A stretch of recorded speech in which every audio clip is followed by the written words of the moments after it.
Sugar Cube, a Mafia Benedict novel by Joe Morello, read by Theo Polo. For my parents. Quote, men are so simple of mind and so much dominated by their immediate needs that a deceitful man will always find plenty who are ready to be deceived. Niccolo Machiavelli. You feel like you're falling. There's a man in the chair. He's screaming at the top of his lungs, shouting about something that isn't really defined for you. As you get closer to him, you realize he's actually in physical agony, like he's being tortured by someone or something. There's another person there too, someone asking all these urgent, insistent questions. You can't see who he is, but this other man has to have all the answers right away, or someone's going to die. Prologue. If things go wrong, you might have to send body parts through the mail. Nobody likes forking out their hard-earned cash, but most people like getting a package with a loved one's ear or thumb in it even less. You can imagine what that feels like. It was New York City in the 1970s. That's what made it work. The time, the place. But there were really three scenarios. The most immediate one was the Marino case.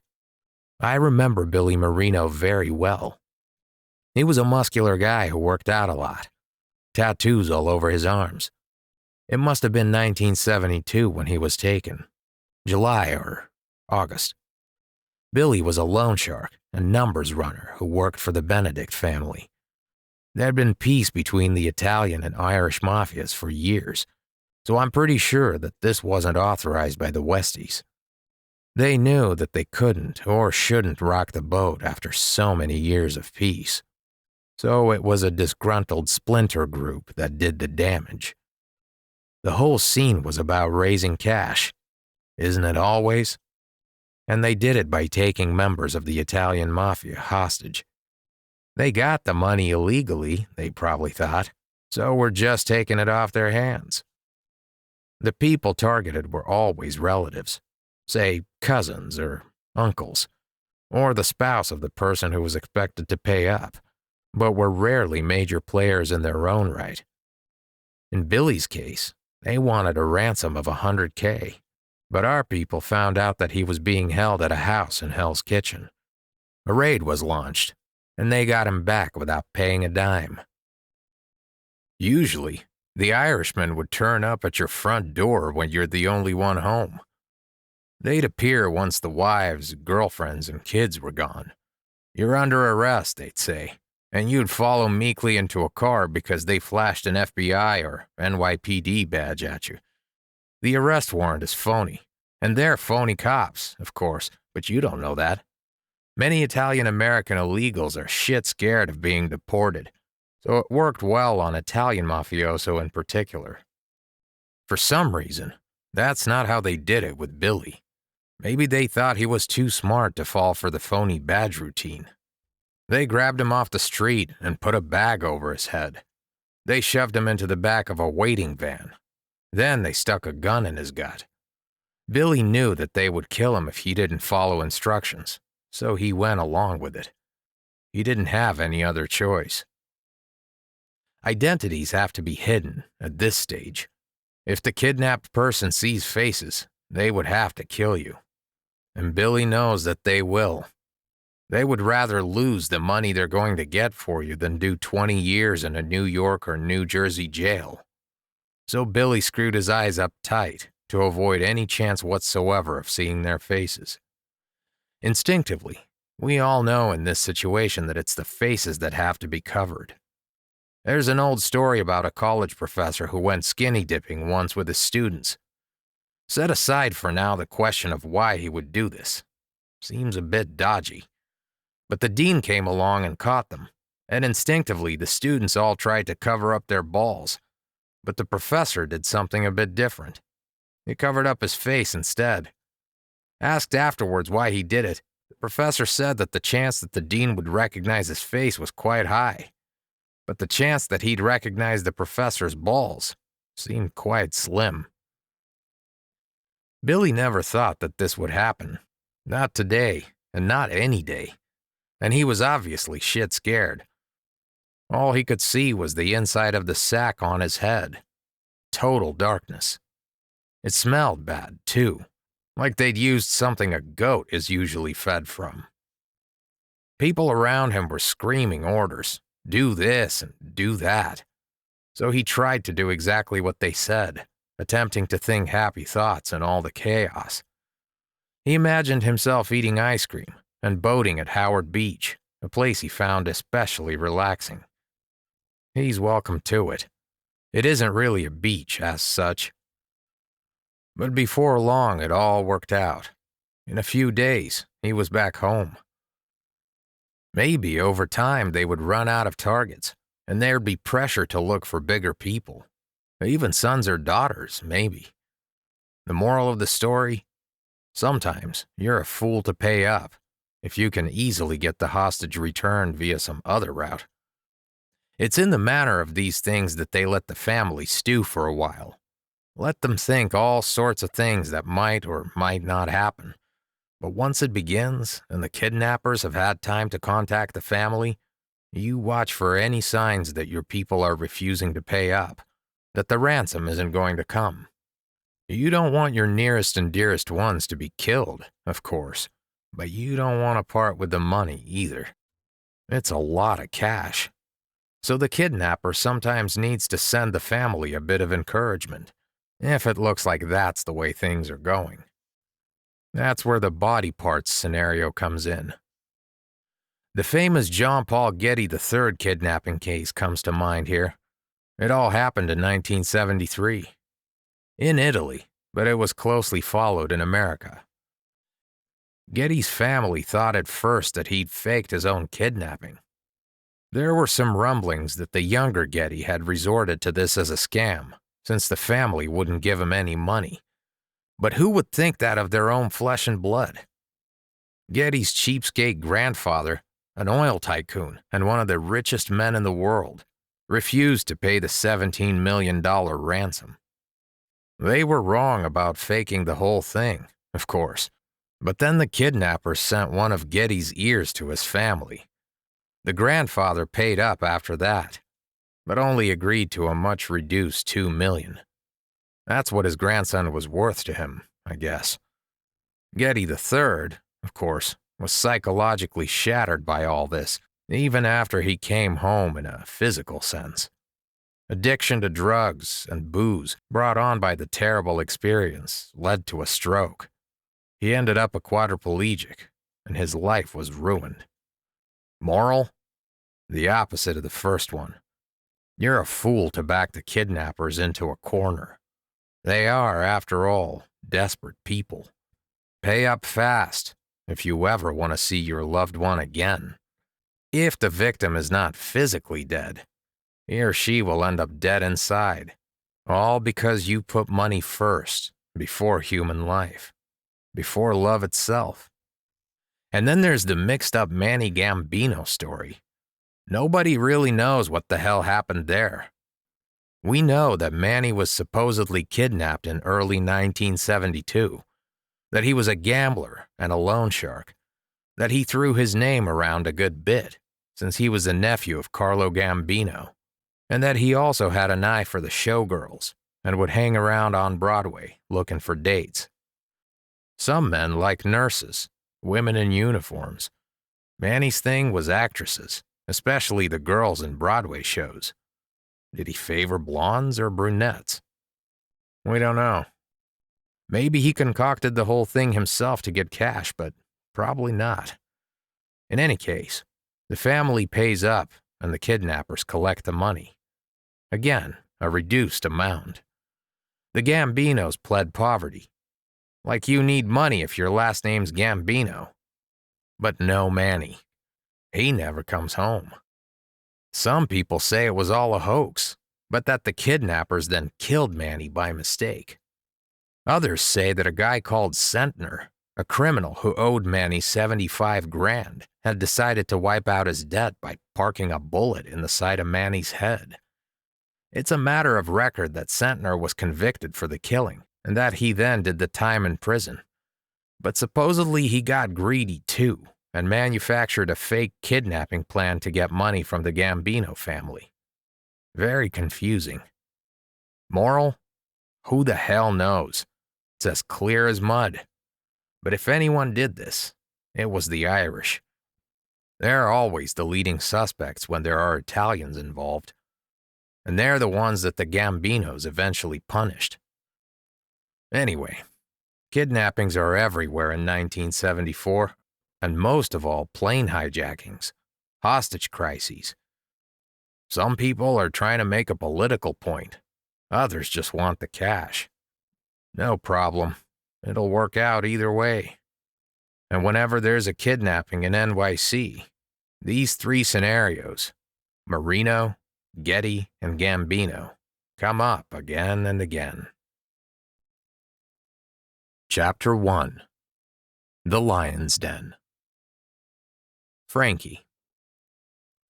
It's May 1976, in a swelter in New York City. Sal is going on trial for murder in 10 days.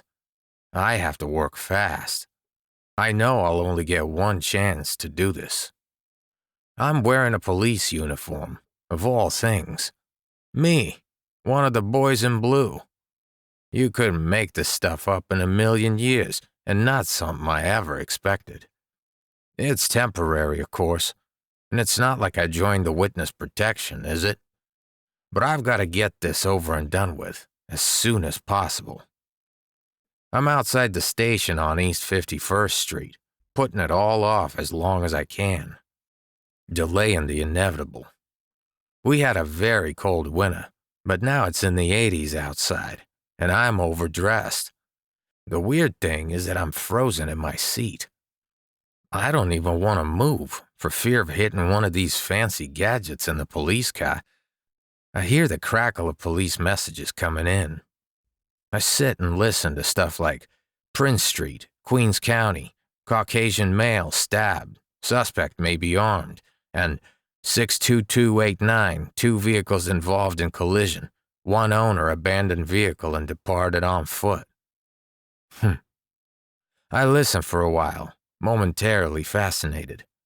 I had no idea that we kept the cops so busy. But I'm terrified that my hand will hit the radio receiver by mistake. I have no idea how to operate it, of course, and all this technological stuff is freaking me out. I'll somehow be patched through automatically and find myself talking directly to some sheriff who'll demand to know what I'm doing in this vehicle. I keep telling myself that for what I'm about to do, I don't need to know how any of this stuff works. So I get out of the car, nice and slow. I put on the blue cap with the gold braid around it.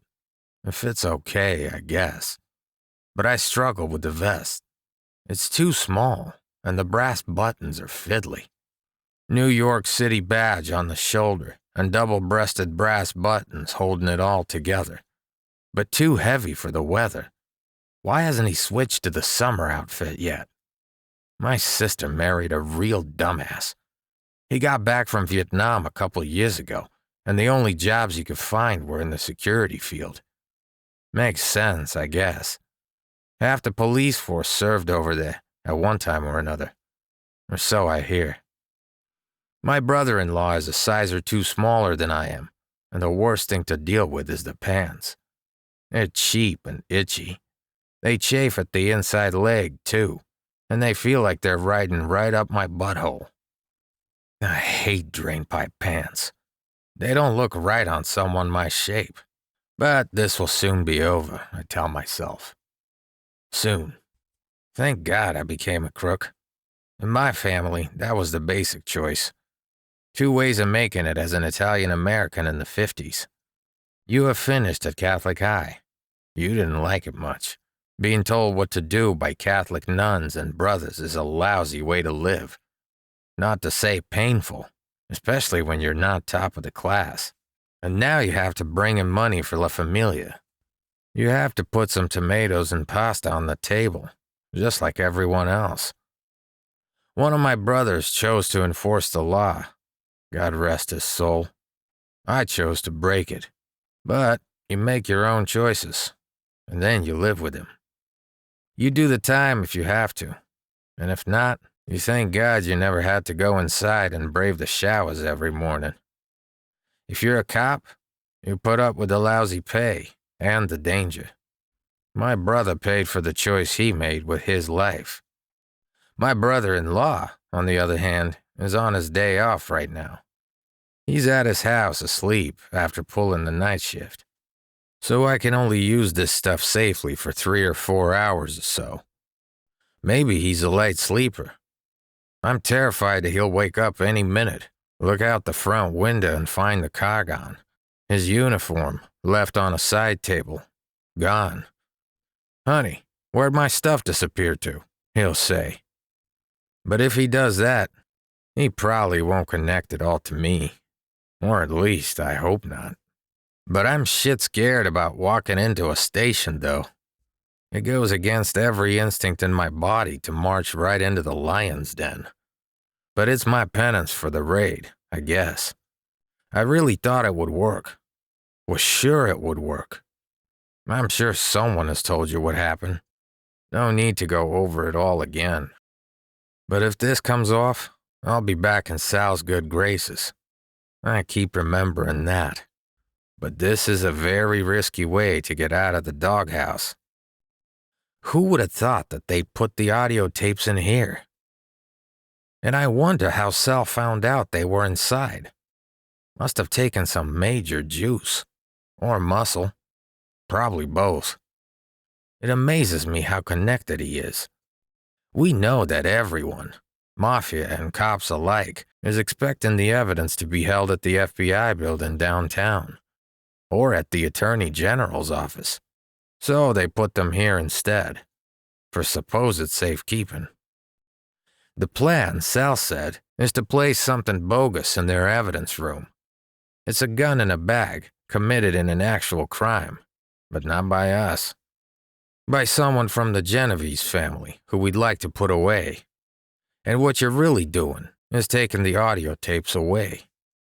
You take something in, but you're really taking something out. So they won't suspect. Got it? I hear his voice, lecturing me. I get it all right, but far easier said than done. I'm used to letting a gun or knife do the thinking for me. But I have to be more subtle now. I have to find the tapes and quietly smuggle them out. Let's hope they're clearly marked. The day should say something like November 18, 1974, or Benedict evidence, something like that. I walk in through the double doors, trying to look confident and authoritative, trying to look as if I belong here, although inside I'm terrified. I'm carrying the bag with the gun in it. I look expectantly at the young officer sitting behind the main counter. "Help you?" he says. "Yes, my watch commander asked me to drop something off for your evidence room." "Okay, leave it with me and I'll put it in for you. Got the paperwork?" "Sorry, no," I say. "I mean, yes. The watch commander asked me to put it in there personally. Make sure it's done properly, by the book. But I do have the paperwork," I say. "Or at least I have some made-up stuff that we think'll do. It has the seal of the NYC and all that. Looks official. I've tried hard not to get it sweaty or dog-eared." The desk guy just squints at me, then seems to think for a bit. "Take a seat," he decides. So I sit down cautiously, trying not to rip the blue police pants. The desk guy then goes into a back room. He seems to be talking to someone. On the wall there are pictures of various people, a motley crew of undesirables, a wanted list. Thank God I'm not up there. Sal isn't either, which is strange. Then I remember that neither of us are wanted. Not for any specific crime, anyway. I feel a bead of sweat running down my forehead, and while the desk guy is gone, I remove the cap and brush it away. I sit down and put the hat on the bench next to me. Then, a large balding gentleman, who looks extremely harassed, comes out of the room. He takes a quick look at me, registering obvious distaste. "Paperwork?" he says impatiently. I jump up, go back to the desk and give him what I have. He seems to spend ages looking over it. For a second, I consider making a run for it here and now. Why did anyone think this would work? The officer's lips move while he reads. Let's hope that what Sal came up with looks authentic. Then the guy's phone goes off, and he goes back into his own office. I wait nervously. I can hear him shouting something in the back room, maybe into a telephone. Can't tell what it is, though. What's taking so long? Have they rumbled me? Is someone telling him what's happening? I picture someone pointing a gun at my head, telling me to drop to the floor. Then the older man comes out of the office again. His face is red. He takes another look at the papers and just tells the other guy, "Show him through, kid." The younger policeman motions me behind the desk. We walk through a back room. He fumbles with a collection of keys and then lets me into a small room. "Let me know when you're done," he says. Then he closes the door behind me. I'm in. My God, it was so easy. And they have left me alone. What I couldn't do with this stuff if I had a chance. Looks like pure gold dust. Concentrate. I must focus my mind and work quickly. There are shelves on the wall. They seem to be in some sort of rough alphabetical order, but it looks like someone has just shoved a few things in without cataloging them properly. The boxes and packages are a mess. I look through the stuff. Olivetti evidence, one box says, written in felt tip. Dominic Ruggiero, another says. I know this guy. Wish I had more time. Shouldn't this stuff be in a safe? Very glad it's not. But I almost feel bad for them. They've screwed this up all right. Then I see what I came for. The box just says Sal Benedict. There are lots of documents, and a good few audio tapes as well. The stuffed envelopes say the dates on each. I want to take the whole lot, but there's too much to bring with me without them seeing. So I read the top documents. Then I just take 11/18/74, as well as the 2 days after that. Thankfully, the tapes are fairly light. I stick them inside my vest. I need to work quickly now, as there's someone coming. Aren't you done yet? It's the angry man sticking his bald head in. Almost, I say. He makes a clucking noise with his mouth, but soon leaves. I write Genovese on an empty box and place the gun and bag inside it, careful not to smudge any fingerprints that might be on it. I try to use the same style that I see on the boxes. Then I go back outside.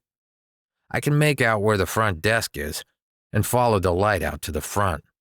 I'm about ready to say all done, but to my amazement, there's no one man in the front desk. I can hear the angry man shouting in the back office again, though.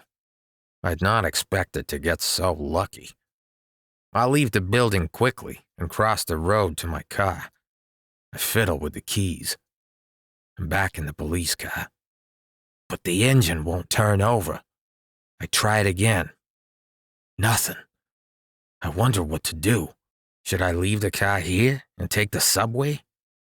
Then someone comes out through the front door of the station. It's the desk guy, and he's waving his arms at me. "Stop," he's shouting. "Stop." I take the key out of the ignition. Well, I almost got away with it. I got further than I expected to. Then I see the revolver on the seat next to me. It must belong to the brother-in-law. The desk guy is shouting at me. I'm about to reach for the gun. It's me or him. But I realize that I don't have a chance. He's already at the window. I reach over the gun and unwind the window a bit instead, resigned now to whatever's gonna happen to me. Then he says something I don't expect at all. "Wait," he says again. "You forgot your cap." Jesus. I don't think I've ever been so relieved. I thank him profusely for his kindness, and I instantly feel guilty that I could have shot him over it. I was ready to pull out a gun and waste a guy who was only bringing me a hat. Or my brother-in-law's hat. "You'll be in a shitload of trouble with your watch commander if you lose that," he says. He's tut-tutting but grinning at the same time. I thank him again. I put the key back in the ignition, and this time, the car starts. I drive off fast, heading for the brother-in-law's house, and freedom from the itchy pants. I screwed up badly with the raid idea, but Sal's gonna be delighted when I tell him what I have now. Chapter 2. 2 years earlier. The Bronx, New York City. The man in the brown overalls waits until Benedict leaves the house. He watches Sal get into a dark blue Buick Electra. Sal removes his black fedora and places it carefully on the back seat. Then he drives off, probably headed to a meeting. And if he is, it's almost certainly going to take a while. He always goes out for a few hours on Tuesday afternoon, so there's time. There's opportunity. The man waits in the van for a bit. It's bitterly cold outside, and the ground is blanketed with 4 inches of snow. He checks that Sal is out of sight, making absolutely sure that he's not coming back. The house is empty now, all except for Rosanna. He doesn't get out of the van just yet, though, because he doesn't want her to see him. That would ruin an elaborate plan. No need to spoil things by rushing it. But then, just 5 minutes later, something strange happens inside the house. Rosanna hears an odd crackling sound coming from the phone downstairs. A sound she's never heard before, or at least not coming from a phone. Static, or white noise. A constant bzzz sound. She leaves it for a couple of minutes, hoping the sound will go away. But it doesn't. After a while, she becomes exasperated enough to call Belle of New York. Maybe someone can fix this quickly. "I wonder if you can help me," she asks the operator. "There's a very strange sound coming from my phone downstairs, a kind of static noise, crackling and buzzing. It just goes on, and it's driving me crazy. I think there must be a fault of some kind on the line." The operator is seemingly unhelpful, at least to begin with. "We would need to get someone out to look at it, I'm afraid," he says. "Sounds odd, I know, but this has been happening a good bit recently." She doesn't know what that means. "But how soon could you get someone out?" she says. "Our work logs are really backed up right now, so it's probably going to be a week or so. Sorry, ma'am, but we'll call you the day before we arrive to check that you'll be home." "I can't listen to this noise for that long. Can't you do something before then?" "I understand that it's annoying, and I'm sorry, but my hands are tied," he says. But then he seems to think a bit. "Wait up. I'll check where the crews are today. I'll just be a few minutes." Rose waits, and waits some more. An annoying jingle starts up in the background. But finally, the operator is back. "Sorry you had to wait, Mrs. Benedict. You're on East 186th in the Bronx? Turns out that you're in luck. It just so happens that we have a technician right now at the top of your street. He's finishing up a job, but as soon as he's done, I'll have him come around to you." "Well, thank God for that," Rosanna says. She thanks him effusively. It's half an hour later.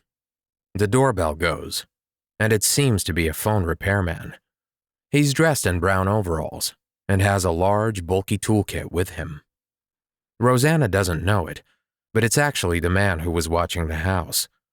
It's also the same man she was just talking to on the phone, the so-called operator. She lets him in and shows him to the front room.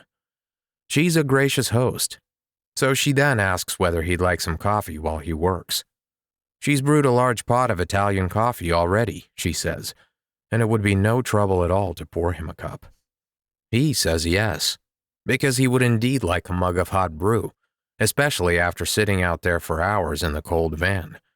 But more importantly, he needs privacy for the things he's about to do, so he needs her out of the way for a couple of minutes.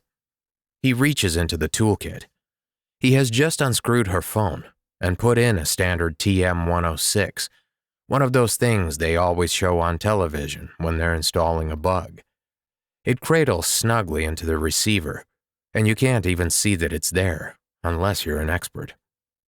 There's a problem, though. Something he didn't anticipate when he was working this out originally. In the kitchen, Rosanna remembers that she hasn't asked him whether he wants milk and sugar, so she heads back into the living room. He's put a bug inside a lampshade already, and is placing a small but unobtrusive tap between two books on her shelf, The Portable Machiavelli and Fodor Sicily 1973. It's a sugar cube. He places it there just as she comes in. As luck would have it, though, he steps back just as she enters the room. That was close. Then she asks him the big question. "Yes, please, milk and 3 sugars," he says. She smiles and goes back to the kitchen. A sugar tooth. He waits a few seconds to make sure she's not coming back yet. Then he hears her opening and closing cupboards. He hears pots and plates and cutlery. That gives him time to finish up. She soon returns after that, bringing him the coffee. On one side of the cup, he sees are 3 cubes of sugar. He drops them in. He allows them to melt, then drinks it all down fast. He's completed the job in record time.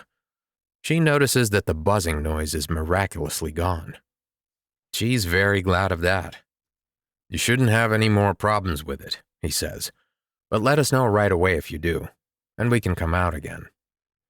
He leaves her the empty mug, together with a fake calling card he has made up. To his surprise, she hands him a $20 tip. If anyone were there to see it, they couldn't help noticing that he has a huge smile on his face as he trudges through last night's snowfall and back to his van across the street. The drinks are on the Benedicts tonight. Chapter 3. Stakeout. Monday, 18th November, 1974. Thorson. Who are we kidding? We all know who Sal Benedict is. What he is. We wouldn't be watching him otherwise. That's why we're sitting here looking out at the snow, freezing our asses off while this guy sleeps in his toasty bed, safe from the blizzards and ice storms outside. We're in a white Dodge van in the winter of 1974, outside his house on East 186th, a couple of doors down. It says Joe's Laundry on the outside, but it's probably a long time if the van was filled with towels, socks, or shirts, if it ever really was. The sun's coming up, but you can hardly see it yet, as the sky outside is blanket white. All you can see from the van is that it's not quite dark anymore. Patty Hearst has been taken in early February by an outfit calling itself the Symbionese Liberation Army. Richard Nixon has resigned, and Gerald Ford is the new president of the United States. Muhammad Ali has knocked out George Foreman in the Rumble in the Jungle a couple of months before. The Conversation and The Taking of Pelham 1, 2, 3 are still in the movie theaters, and All in the Family is the hit show on CBS. Kidnappings and hijackings are becoming a cottage industry. The family members of wise guys are seemingly disappearing in droves, kidnapped by rival gangs like the Irish mob. Taking people is a profitable business for some, and the Irish want a big slice of the action. A blizzard's going to come in December, turning the whole of New York, New Jersey, and New England into one gigantic skating rink. It's one of those mornings when your whole face freezes up soon as you head out the door. Doesn't matter how many coats you pile on or how many scarves you wrap around your face. And it's not much past 5 o'clock in the goddamn morning. Inside the van, you can see your breath. Heater's not working properly. Surprise, surprise. I'm using a government-issue sleeping bag for warmth. Too thin to make much difference. My legs ache from the cold, and from sleeping all night on the floor of the van. We're pulling shifts, but when you wake up, you feel like you never slept. I need hot coffee. Whose bright idea was it to make me sit out here? We'll have the tapes, as the Bureau has bugged Benedict's phone. I should know. I was the one who did it. But do we really need to sit out here all night? Everyone knows that he hardly ever says anything on tape. He probably already suspects that his house is bugged. This kind of live surveillance ends up being worthless 8 times out of 10. But it's the other two that matter. Someday soon, I hope my buddy Kallstrom will establish proper resources for this kind of operation. This is the only way we're going to get these people, after all. Why is it my job to nursemaid this rookie, though? A girl as well. A young woman called Janet Readaway. I've never met her before, and I've got my doubts whether a woman can do this job anyway. I know that I've been stuck with her all night in a freezing van, though. I know she's chatty, and I'm not. I know that she's fresh out of Quantico and still wet behind the ears. I'm not a teacher and never wanted to be one. But babysitting this woman on the night shift is part of my punishment. My boss knows that I hate doing stakeouts myself. The long, boring waits where nothing happens. But we had a small disagreement last week. I said a few things I shouldn't have, and I flipped him the bird. Actions have consequences, I guess.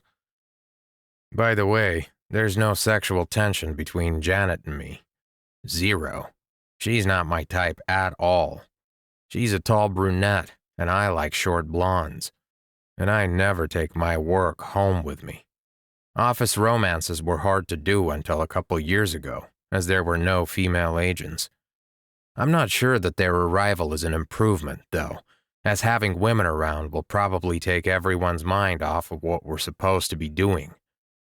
This is important work, far too important to be part of some crusade about sexual discrimination or the like. If we give in to this, what's going to be next? My breath steams up the inside of the van, and I see my own image reflected in the grimy glass. My name's Thorson Kincaid. I'm now 37 years of age. I've reached that phase in life when you either go places or get left on the shelf. I'm not sure which this is, but I'm one of the operational heads of what the FBI imaginatively calls the Benedict Squad. I'd like nothing more than to see Salve serve a long jail sentence, but I wonder if I'll ever see it happen. These bastards always get off.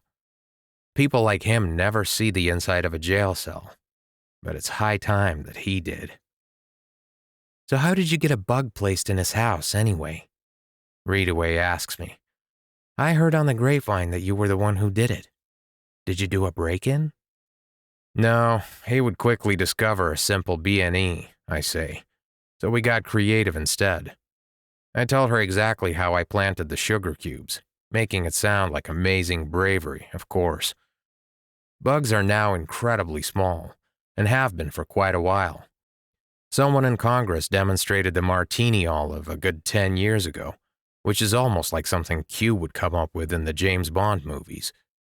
The trick goes like this.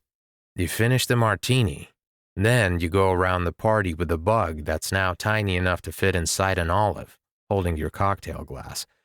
The transmitter's inside the pimento stone, so you can secretly tape what everyone is saying. And of course it's now powerful enough to overhear, quote-unquote, what all the party-goers are saying, even if they think you're out of earshot.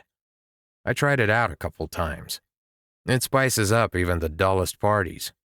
I hate social gatherings anyway, although I found out that way that a lot of people in the department don't like me.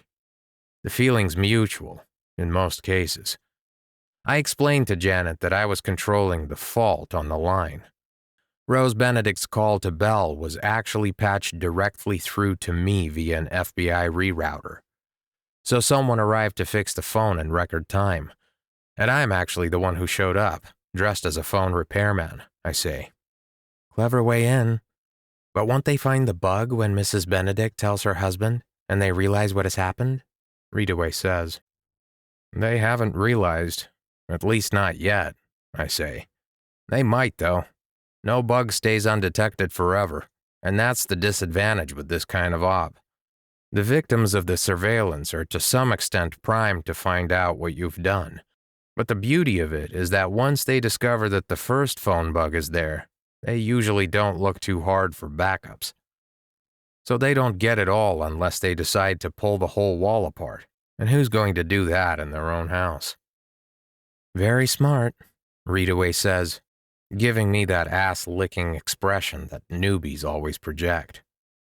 One day, I think we'll have much smaller phones you can carry around in your pocket. I wonder whether those will be harder to bug.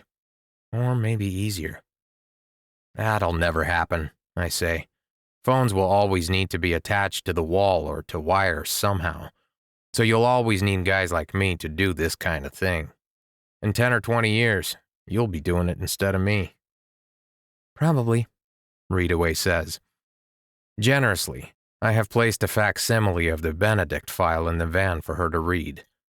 Probably a mistake, though. She keeps asking me questions about what she's read, trying to appear keen. She sucks on her fingers as she reads, a habit I find annoying. This thing says that Benedict is a longtime gangster, but he's never been convicted. How did that happen? Says Readaway, with what seems like genuine disgust. I'm beginning to like her a bit more now. This will amaze you, but until recently, there wasn't even an active investigation out on this guy, I say. I'm feeling an odd desire to defend myself here, even though it's not my fault. Too difficult, the bureauc rats always moan. Took me a whole year of political infighting a couple of years ago to get some people to agree even to this.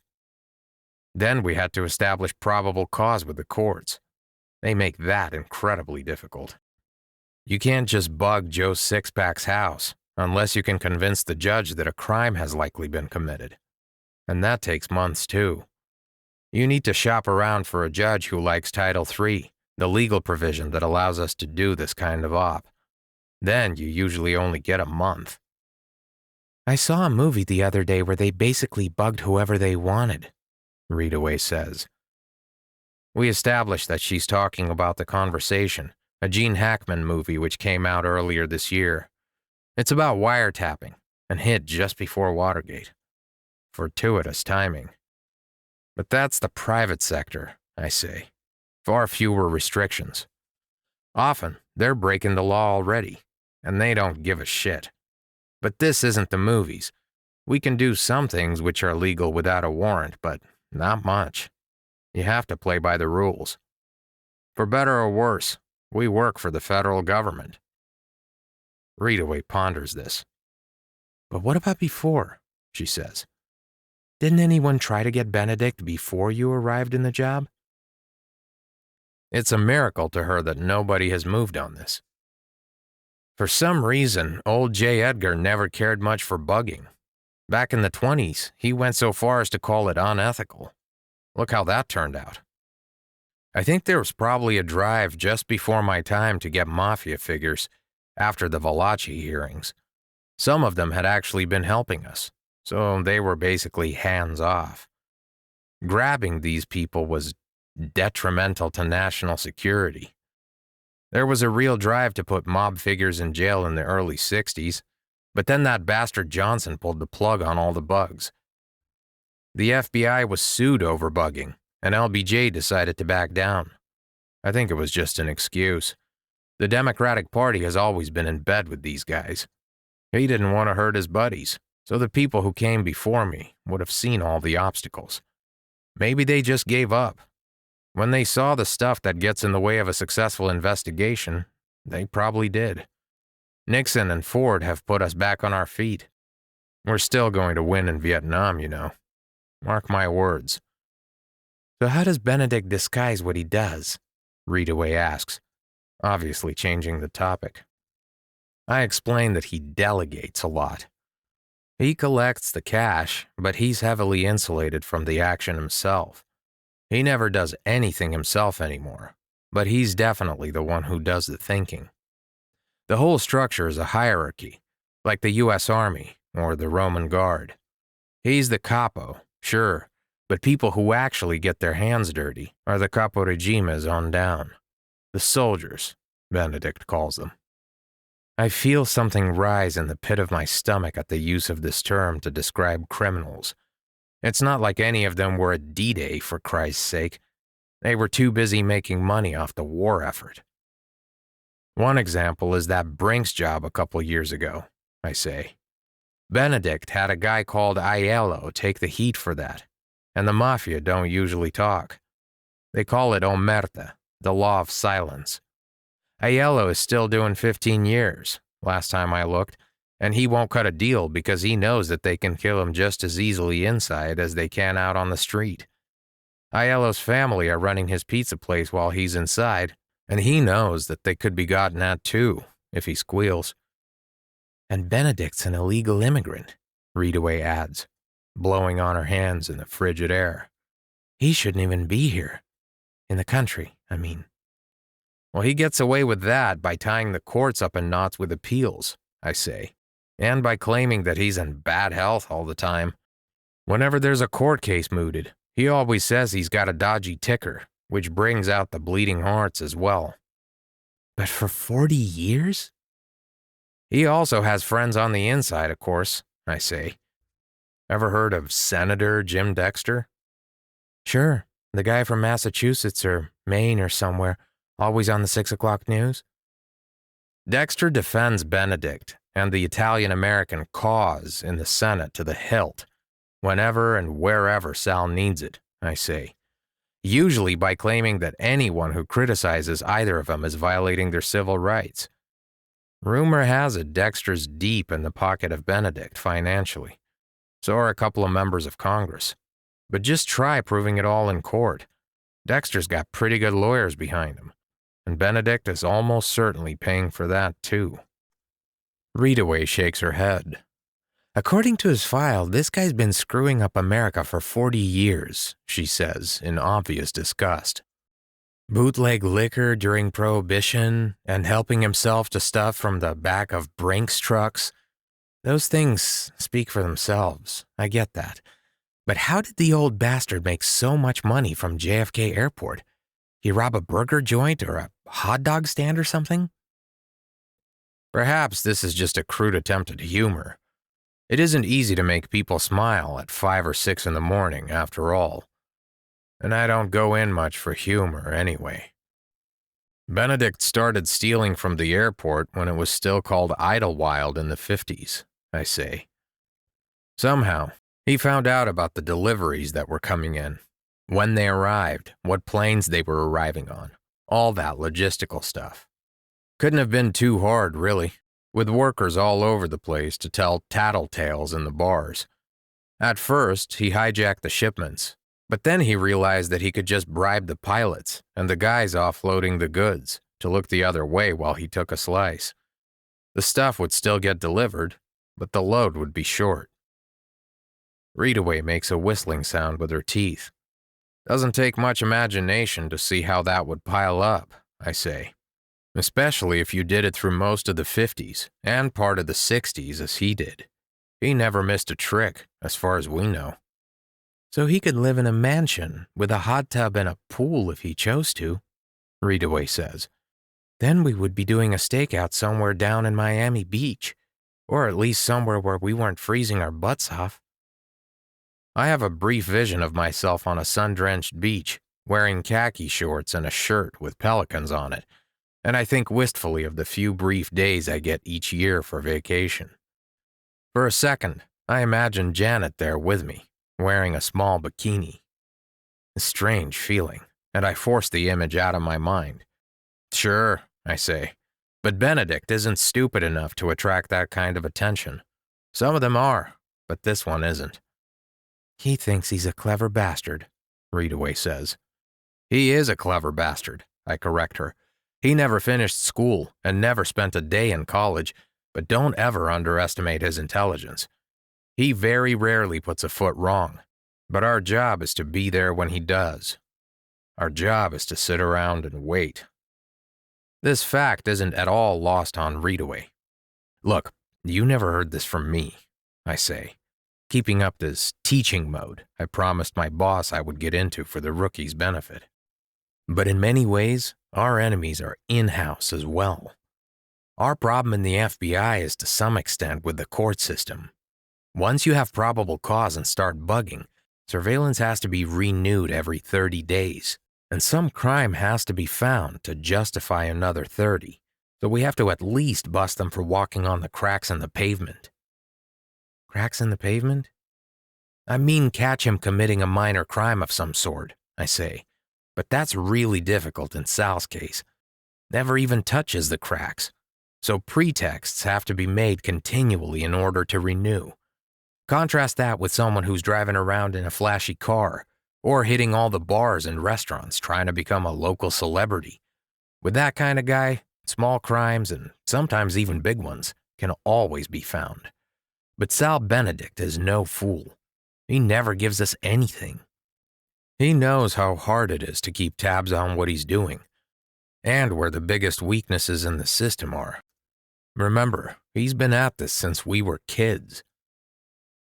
There's a lull for a while, and I close my eyes, imagining that beach again. But then, something truly astonishing happens. It's like a percussion grenade going off in the van. Our own taping system suddenly bursts into life. We now hear the sounds from Sal's living room phone start up after the tedium and inactivity of the night. We can't hear Benedict or his wife in the bedroom, which isn't hooked up. That may be a blessing in disguise, but I'm truly astonished when I hear the conversation which starts downstairs. We hear someone, presumably the wife, playing an answer phone. A strange, distorted voice on tape. Then, we hear Sal himself, dealing with someone who's done something neither of us can believe. Someone who's done something very dangerous, and probably very stupid indeed.